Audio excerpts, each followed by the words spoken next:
On dit souvent que l'étonnement est la porte d'entrée pour faire de la philosophie.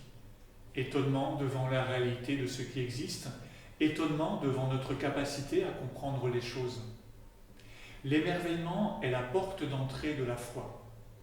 Quand je suis surpris, je suis passif. Je peux être surpris par une porte qui claque, par exemple. Quand je suis étonné, j'accepte que ma réflexion, ma volonté se laisse toucher. L'émerveillement est davantage que l'étonnement, car il a une dimension de gratitude. L'émerveillement ne fait pas simplement le constat que quelque chose existe, mais il est déjà un merci face à la réalité. L'émerveillement est une relation, il ouvre à un au-delà de soi, il attend un autre. En soi, ce n'est pas une attitude religieuse, mais c'est déjà une attitude spirituelle, car l'émerveillement est synonyme de mains ouvertes. L'émerveillement nous permet de recevoir, de nous laisser remplir, de nous laisser transformer. Parce qu'il a été maître en matière de relation avec Dieu et avec toute personne, le pape François présente saint François d'Assise comme un maître de l'émerveillement.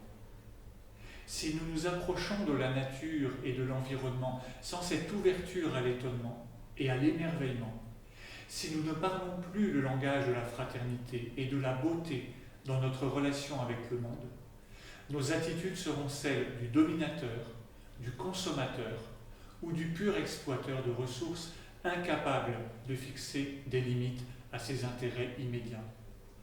En revanche, si nous nous sentons intimement unis à tout ce qui existe, la sobriété et le souci de protection jailliront spontanément. L'émerveillement est le contraire de l'esprit de domination.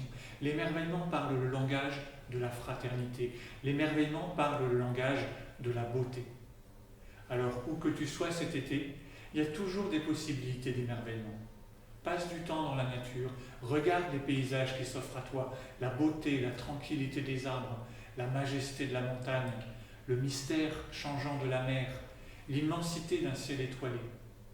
Mais prends aussi le temps de t'émerveiller de ceux qui sont proches, leur joie, leur peine, leur désir de vivre, d'aimer et d'être aimé. Arrête-toi, regarde et laisse monter en toi un merci.